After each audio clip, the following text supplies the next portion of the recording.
Welcome to another edition of Ultimate Wrestling Talk. I'm your host, Red the Enforcer Anderson. The big event that just happened for New Japan is King of Pro Wrestling, and the biggest match on the card was the heavyweight championship was defended for the very first time in Japan, the second time in history. Now, Kenny Omega and Kota Ibushi, the Golden Lovers, and the spoiler, Cody Rhodes, they took Kenny to his limit. And Kenny was able to come out on top with the win. But what cost to his friendship with Kota Ibushi? We have yet to see how that's going to unfold in the future. Tanahashi and Jay White, they faced off against each other, and it was an absolutely brutal match. Tanahashi come off the top rope with the high-five flow, and just as he was fixing to get the pin, Goto yanked the referee out of the ring onto the floor. Now this kind of hijinks went on throughout the match. Now, Jay White is one of the biggest up-and-coming young stars in New Japan. And as we found out a couple weeks ago, when he attacked Okada from behind, and him and Geto, they betrayed chaos and set out on their own as the new era of New Japan. They revealed their treachery against not only Tanahashi, but Okada came down to the ring to help his former rival against the onslaught of Jay White, and paid for it dearly with an attack by not only the Gorillas of Destiny, but Goto, his brother Jado, and then Jay White joined in the attack, and the OG Bullet Club has just expanded with the new era.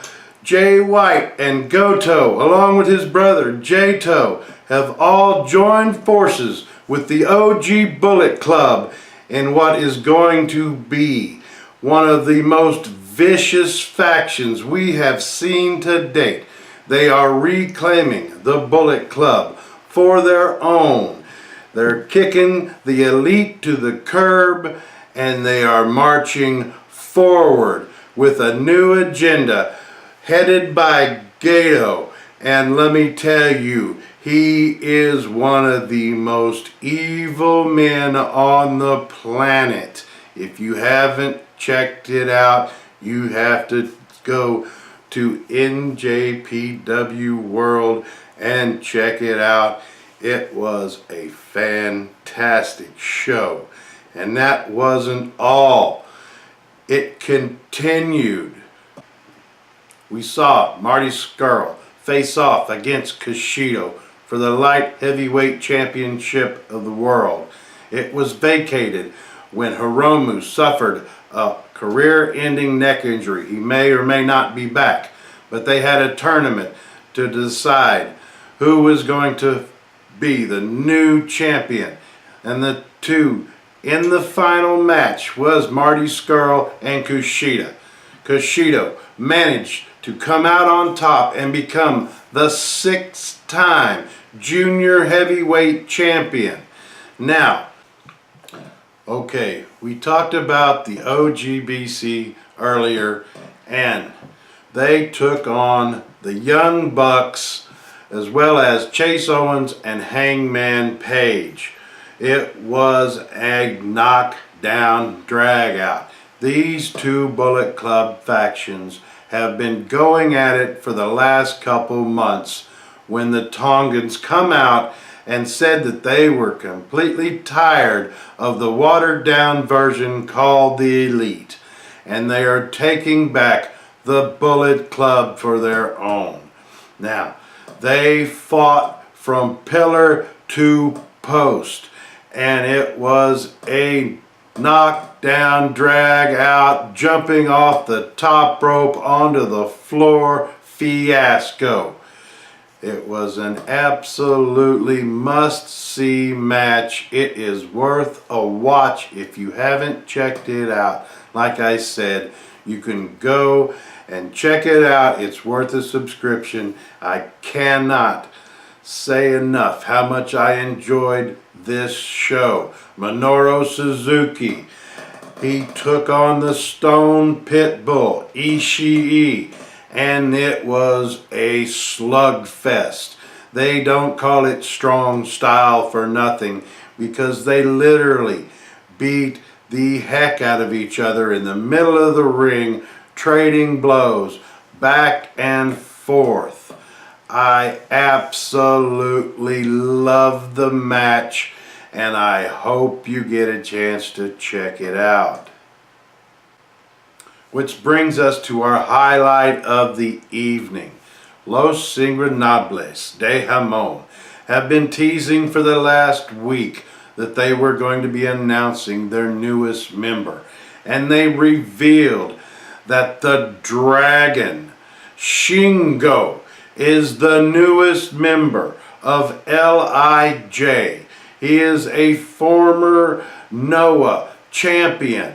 He's held almost every title that they have, and he is an absolutely vicious competitor.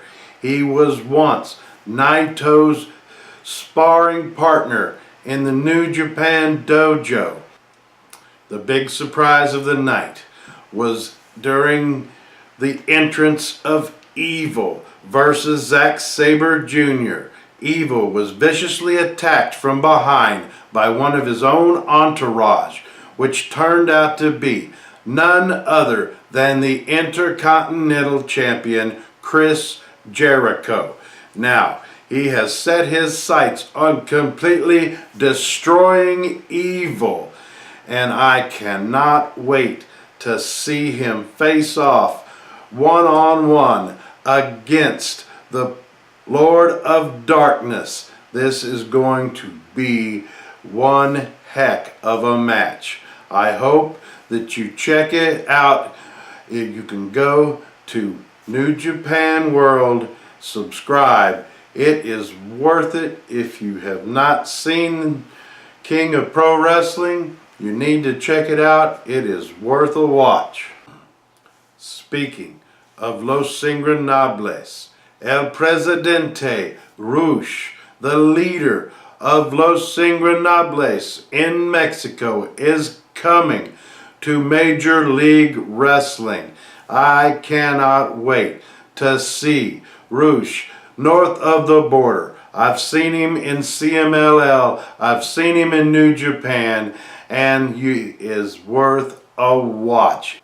Speaking of CMLL, David Finlay and Flip Gordon recently tagged up with Sin Cara, and they were victorious in the main event.